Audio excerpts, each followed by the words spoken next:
नमस्कार, स्वागत है आपका राज्यसभा टीवी में। मैं हूं आपके साथ अमृता चौरसिया। ये शुरुआत करते हैं सुर्खियों के साथ।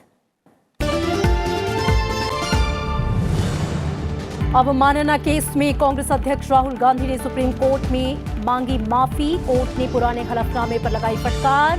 सोमवार तक नया हलफनामा दाखिल करने की इजाजत। राफेल मामले में सुप्रीम कोर्ट के हवाले से प्रधानमंत्री के खिलाफ दिया था बयान। बीजेपी ने कहा राहुल गांधी खो चुके हैं विश्वसनीयता।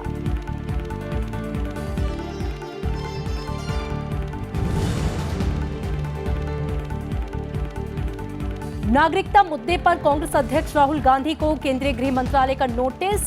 राज्यसभा सांसद सुब्रमण्यम स्वामी की शिकायत पर एक पखवाड़े के भीतर मांगा जवाब।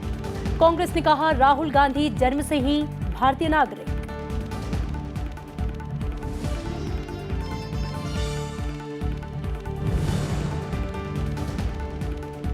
बिहार और यूपी में प्रधानमंत्री की जनसभाएं। बहराइच में सपा बसपा पर साधा निशाना। कहा 23 मई के बाद टूट जाएगा गठबंधन। बाराबंकी में किया पुराने घोटालों का जिक्र। बीजेपी अध्यक्ष अमित शाह ने राजस्थान में और कांग्रेस अध्यक्ष राहुल गांधी ने मध्य प्रदेश में कई जगहों पर जनसभाओं को किया संबोधित।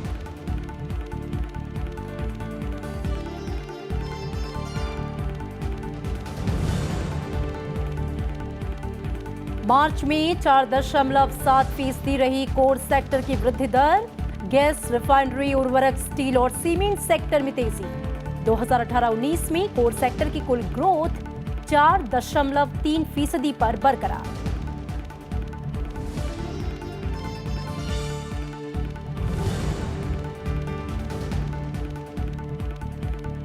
और तूफान फोनी की और तेज होने की आशंका। केरल, आंध्र प्रदेश, तमिलनाडु और ओडिशा के इलाकों में भारी बारिश की चेतावनी।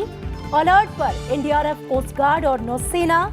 केंद्र का आंध्र प्रदेश, ओडिशा, तमिलनाडु और पश्चिम बंगाल को 1086 करोड़ रुपए की अग्रिम सहायता राशि जारी करने का निर्देश।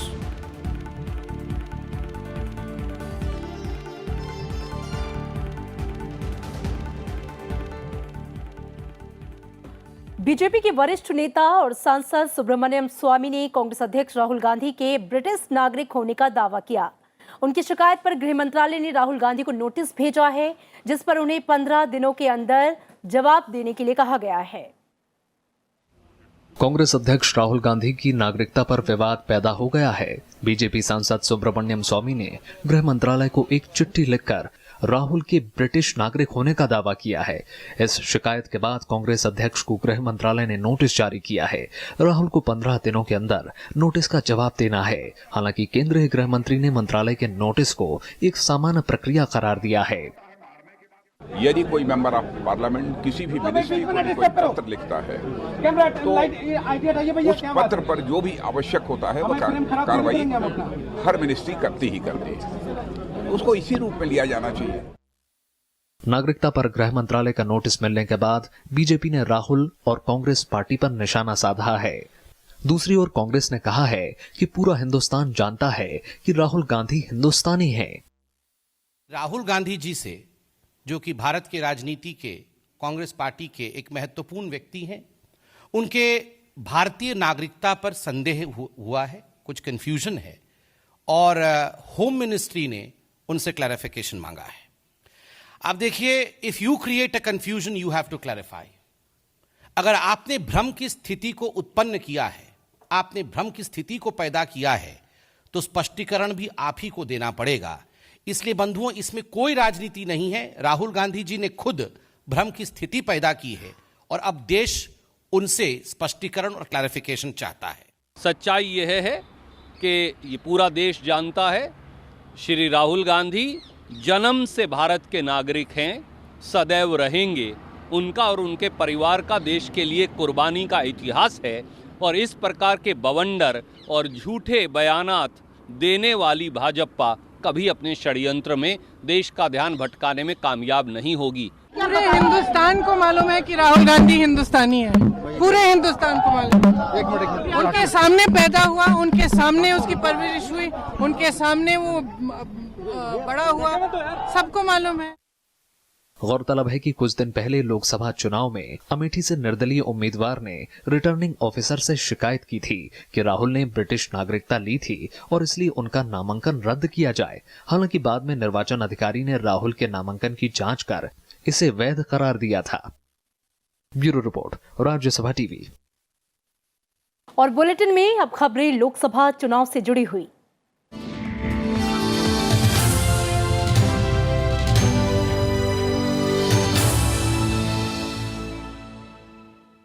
लोकसभा चुनाव के लिए 4 चरण का मतदान पूरा हो चुका है। बाकी 3 चरणों के लिए प्रचार जोरों पर है। सभी पार्टियों के दिग्गज चुनाव प्रचार में जुटे हैं। प्रधानमंत्री नरेंद्र मोदी ने आज बिहार के मुजफ्फरपुर और यूपी के बहराइच और बाराबंकी में जनसभा को संबोधित किया। बहराइच में प्रधानमंत्री ने कहा कि सपा बसपा का गठबंधन स्वार्थ का गठबंधन है जो 23 मई के बाद टूट जाएगा। आज सुपड़ा साफ होने के डर से भले ही साथ आ गए हो, लेकिन ये स्वार्थ का साथ है। ऐसे ही साथ के लिए रहीमदास जी कह गए हैं, कह रहीम कैसे निभे बैर कैर के संग। कहा रहीम कैसे निभे बैर कैर के संग। साथियों, कुछ हफ्तों के लिए ही सही, अगर आज बैर और कैर साथ आए हैं तो इनका टूटना भी तय है। इनकी एक्सपायरी डेट 23 तारीख शाम को पक्की है। बहराइच के बाद प्रधानमंत्री ने बाराबंकी में भी चुनावी जनसभा को संबोधित किया। यहां पर प्रधानमंत्री ने सपा बसपा शासनकाल में हुए घोटालों का जिक्र किया। कहां कहां घोटाला नहीं था। एनआरएचएम घोटाला यानी आपके इलाज में घोटाला, स्मारक घोटाला यानी उन महापुरुषों के नाम पर घोटाला जिनके नाम पर बहन जी वोट मांगती है। इन लोगों ने आपकी चीनी मिलें तक औने पौने दाम पर बेच दी। और इससे पहले प्रधानमंत्री ने मुजफ्फरपुर में जनसभा को संबोधित किया। प्रधानमंत्री ने कहा कि 4 चरणों के चुनाव के बाद विपक्षी दल चारों खाने चित हो चुके हैं। बिहार में 5वें चरण में 6 मई को 5 सीटों पर मतदान होना है। इसमें सीतामढ़ी, मधुबनी, सारण, मुजफ्फरपुर, हाजीपुर की सीटें शामिल हैं।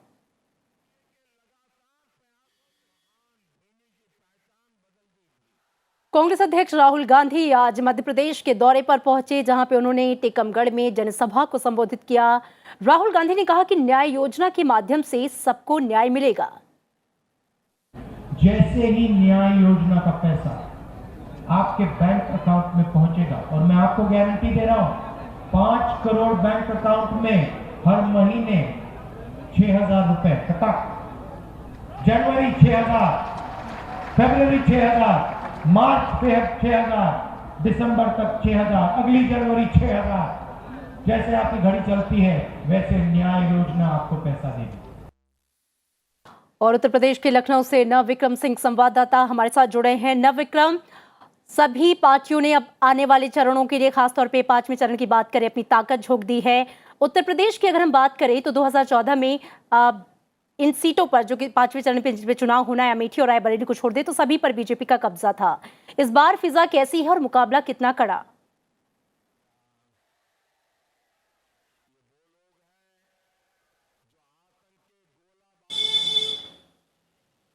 अमृता, अगर इस बार मुकाबले की बात करें तो त्रिकोणीय मुकाबला नज़र आ रहा है।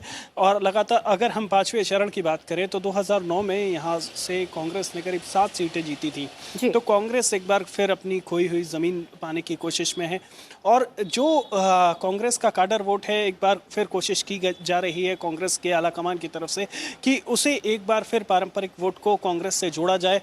और सबसे ख़ास बात इसमें हमें ये देखने को मिल रही है, सपा और बसपा का जो गठबंधन हुआ, जो उनका जो वोट बैंक है उसमें कहीं ना कहीं कांग्रेस सेंध लगाती हुई दिखाई दे रही है, क्योंकि कांग्रेस अगर मजबूत होती है यहाँ पर, और खास तौर पर 5वें चरण में कांग्रेस बाकी चरणों के मुकाबले ज़्यादा मजबूत है, क्योंकि पिछली बार जो 2 सीटें जीती थी अमेठी और रायबरेली वो यहीं से जीती थी, और आसपास तो कांग्रेस की इस चरण में कोशिश है कि अपनी जो काडर वोट है उसे ज़्यादा अपने साथ जोड़ा जा सके। तो यहाँ पर ये देखने को मिल रहा है सियासी समीकरण बेहद दिलचस्प हैं, क्योंकि जिस तरीके से शुरुआत में लगता था कि गठबंधन बनाम बीजेपी, लेकिन इस बार यहाँ पर मुकाबला जो 5वें चरण में है वो एक तरह से मुख्य रूप से कांग्रेस के साथ है, क्योंकि कांग्रेस के सामने प्रतिष्ठा का प्रश्न है इस 5वें चरण में। तो एक तरफ तो कांग्रेस के सामने साख की लड़ाई है, दूसरी तरफ बीजेपी अपनी जो संगठन इस 2014 के बाद 2019 तक इस क्षेत्र में खड़ा किया है, चाहे वो अमेठी और रायबरेली का हो, उसकी भी एक परीक्षा होगी कि उस संगठन को कितना मजबूत कर सकी है, और वो जो समर्थक है बीजेपी के वो वोटों में कितना तब्दील करवा पाते हैं, आम जनता के कितने वोट पड़वा पाते हैं। ये असली परीक्षा होगी बीजेपी और कांग्रेस की, दोनों के लिए। बिल्कुल नवविक्रम, अगर जनता के मूड की बात करें तो आपने बातचीत की होगी, क्या ये भापने की कोशिश की कि यूपी की जनता इस वक्त किन मुद्दों को तरजीह दे रही है, क्योंकि जात पात से बहुत छूती नहीं है, लेकिन विकास कितना बड़ा मुद्दा है वहां पर?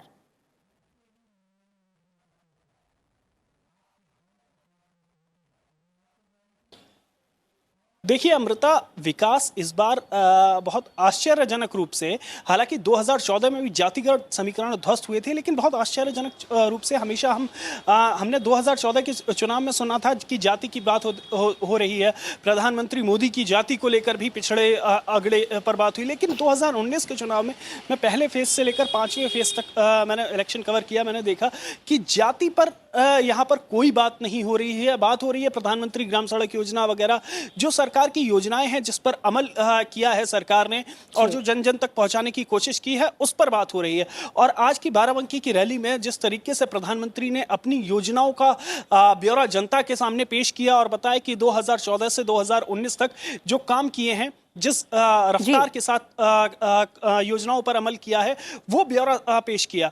तो सबसे बड़ी इस बार हमें जो दिख रहा है जनता के मन में, वो बशर्ते वो जाति के से अलग विकास के मुद्दे पर यहाँ पर जनता ज़्यादा वोट डालती नजर आ रही है। विकास और राष्ट्रवाद, दो मुद्दे। देखिए, स्थानीय विकास के अलावा अगर राष्ट्रवाद की बात करें तो यहाँ पर एयर स्ट्राइक जैसा मुद्दा, सर्जिकल स्ट्राइक जैसा मुद्दा, राष्ट्रीय सुरक्षा, ये मुद्दे जाहिर तौर पर नवविक्रम प्रमुखता से छाए हुए हैं, यानी कि राष्ट्रवाद और विकासवाद की जो बिल्कुल यूपी की जनता इन मुद्दों को तरजीह दे रही है, और ये मुद्दे जहन में होंगे जब वो 5वें चरण में वोट के लिए निकलेंगे। शुक्रिया नवविक्रम इस पूरी बातचीत के लिए आपका।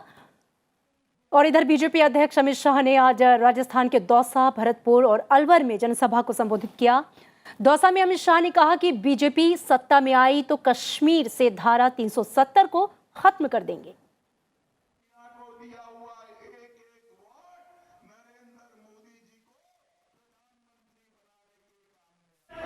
मित्रों, कश्मीर भारत का अभिन्न अंग है, मां भारती का मुकुट बनी है। कश्मीर को हम अपने प्राणों की बाजी लगाकर भी जाने नहीं देंगे।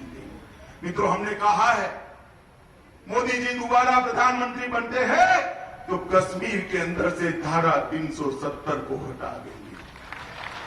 हटानी चाहिए या नहीं हटानी चाहिए? हटानी चाहिए या नहीं हटानी चाहिए?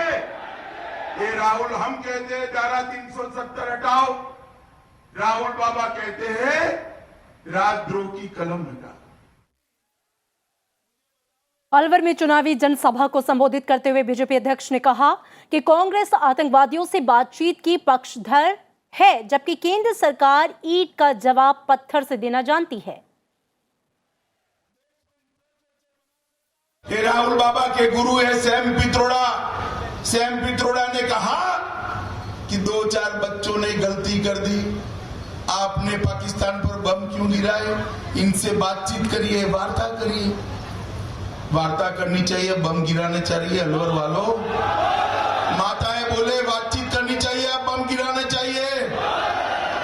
मित्रों, मैं आपको बताए देगा कि राहुल बाबा इन कंपनी को इलू इलू आतंकवादियों से करना है तो करने दो। हमें कोई फर्क नहीं पड़ता।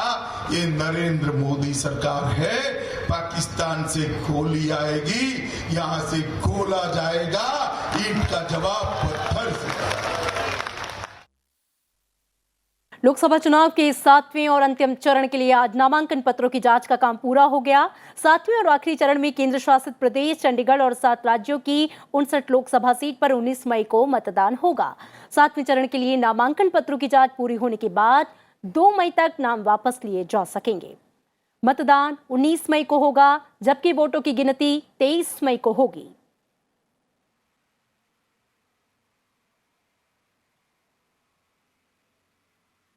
उन्नीस मई को 7वें चरण में 59 सीटों पर मतदान होगा। 7वें और अंतिम चरण में उत्तर प्रदेश और पंजाब की 13, पश्चिम बंगाल की 9, बिहार और मध्य प्रदेश की 8, जबकि हिमाचल प्रदेश की 4, झारखंड की 3 सीटों पर और चंडीगढ़ की 1 सीट पर मतदान होगा।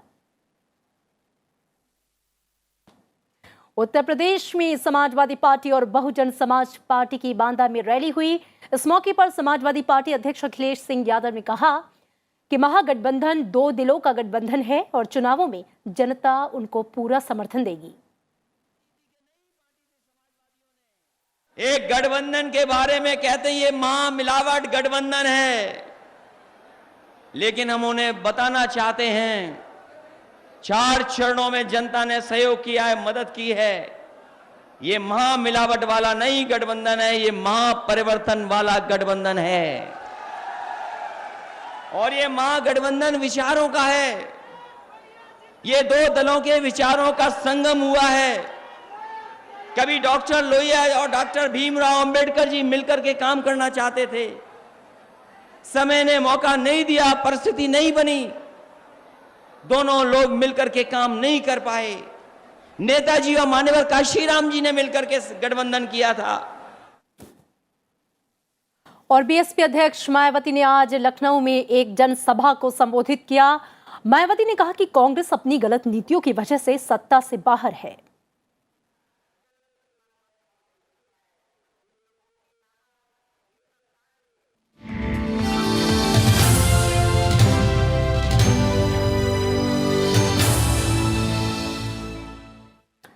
प्रधानमंत्री नरेंद्र मोदी और बीजेपी अध्यक्ष अमित शाह पर आचार संहिता के उल्लंघन के मामले में दायर याचिका पर सुप्रीम कोर्ट ने चुनाव आयोग को नोटिस भेजा है। मामले की अगली सुनवाई 2 मई को होगी। कांग्रेस सांसद सुष्मिता देव ने याचिका दाखिल की है, जिसमें उन्होंने पीएम मोदी और अमित शाह के खिलाफ चुनाव आयोग में शिकायत करने के बावजूद अभी तक कार्रवाई नहीं होने की बात कही है और सुप्रीम कोर्ट से जल्द कार्रवाई की मांग की है।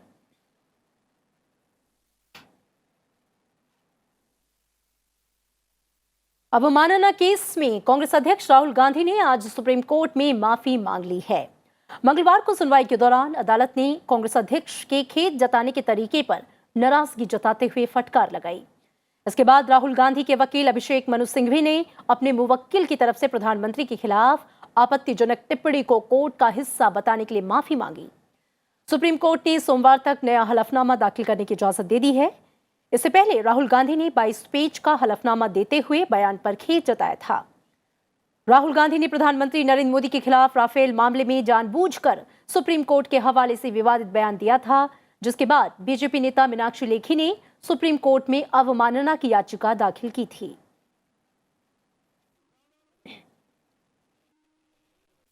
इसके लिए हमने बड़े स्वतंत्र सीधे रूप से कहा है कि न हमारा कभी इरादा था, न उद्देश्य था, न मंतव्य था और न हम इसको समर्थन करते हैं और इसके लिए हमने रिग्रेट कहा है। अगले 3-4 दिनों में उपयुक्त एक और हलफनामा डालेंगे, एडिशनल हलफनामा, जिसमें हम स्पष्ट कर देंगे कि जहां तक एट्रीब्यूशन का सवाल है हम अपॉलॉजी मांगते हैं।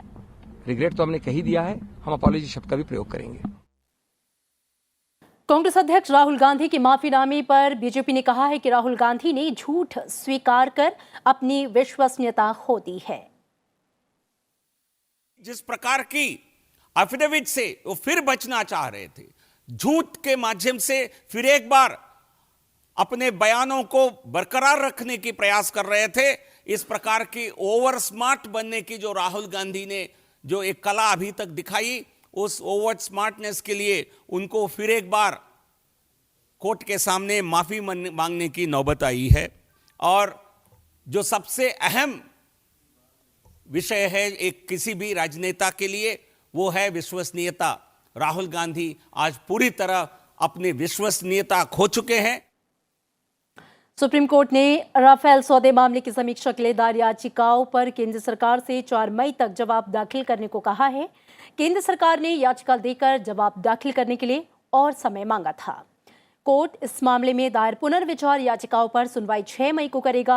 इससे पहले 10 अप्रैल को सुप्रीम कोर्ट ने राफेल सौदे से संबंधित कुछ नए दस्तावेजों को आधार बनाए जाने पर केंद्र की आपत्ति को ठुकरा दिया था। इन दस्तावेजों पर केंद्र सरकार ने विशेषाधिकार का दावा किया था।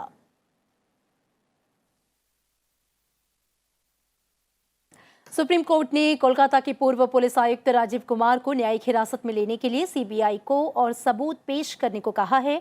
मामले की सुनवाई अब बुधवार को होगी। राजीव कुमार शारदा चिटफंड घोटाला मामले की बंगाल पुलिस जांच समिति की अगुवाई कर रहे थे। सीबीआई ने अपनी याचिका में कहा था कि राजीव कुमार पूछताछ के दौरान टालमटोल और सहयोग नहीं कर रहे थे। साथ ही उन पर सबूतों से छेड़छाड़ करने और कोर्ट के आदेश की अवहेलना करने का आरोप है। दुष्कर्म मामले में आसाराम बापू के बेटे नारायण साईं को सूरत की सेशंस कोर्ट ने उम्र कैद की सजा सुनाई है। आजीवन कैद के अलावा नारायण साईं पर 1 लाख रुपए का जुर्माना भी लगाया गया है। नारायण साईं के खिलाफ ये फैसला सूरत सेशन कोर्ट ने दिया है। 26 अप्रैल को सूरत की रहने वाली 2 बहनों के साथ बलात्कार के आरोप में नारायण साईं को दोषी करार दिया गया था और इस मामले में अदालत ने दोषी को सजा सुनाने के लिए 30 अप्रैल का दिन तय किया था।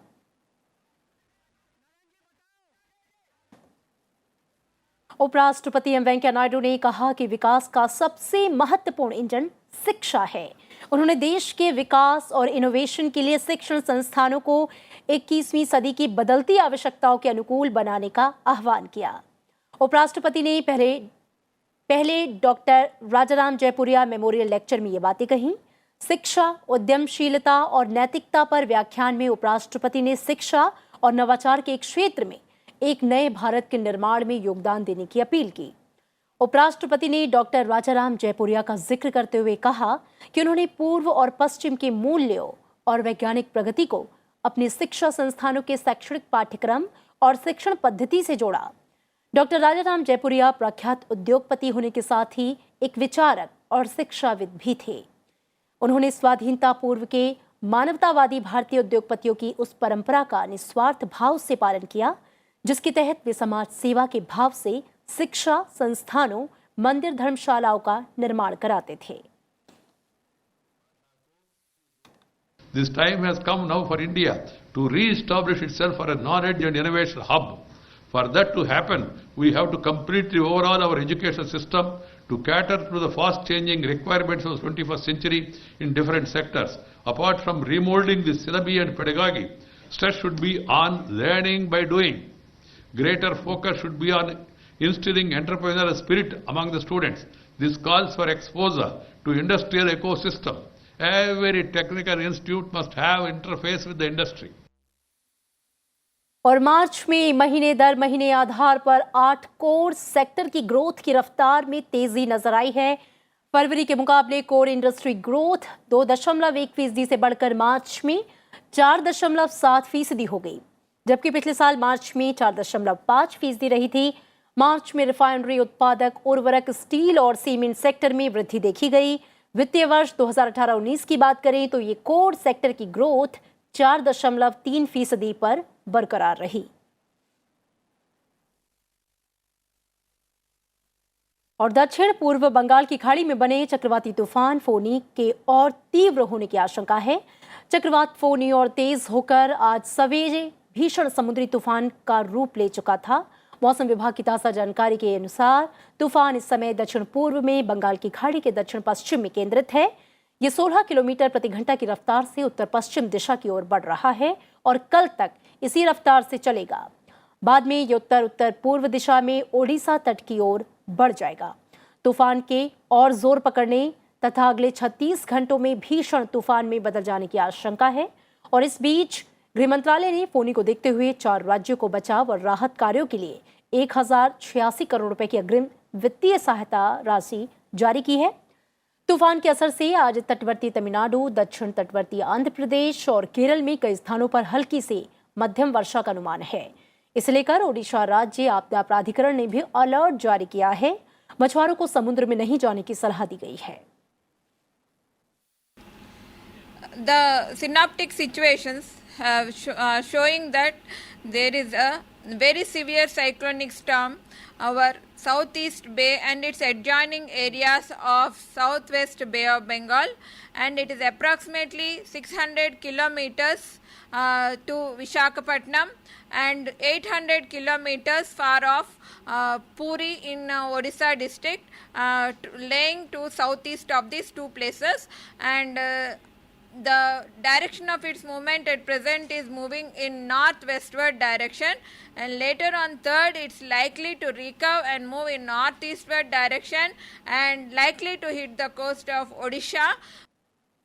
और इस बीच चक्रवाती तूफान फोनी से निपटने के लिए केंद्र सरकार ने 4 राज्यों को 1086 करोड़ रुपए अग्रिम सहायता राशि के रूप में जारी करने का आदेश दिया है। केंद्रीय गृह मंत्रालय ने बचाव और राहत कार्यों के लिए आंध्र प्रदेश, ओडिशा, तमिलनाडु और पश्चिम बंगाल के लिए यह आदेश दिया है। इसके तहत आंध्र प्रदेश को करीब 200 करोड़ रुपए, ओडिशा को करीब 341 करोड़ रुपए, तमिलनाडु को करीब 309 करोड़ रुपए और पश्चिम बंगाल को 235 करोड़ 50 लाख रुपए की अग्रिम सहायता राशि दी जाएगी। और इसी के साथ इस बुलेटिन में फिलहाल मेरे साथ इतना ही, लेकिन आप राज्यसभा टीवी देखते रहिए। नमस्कार।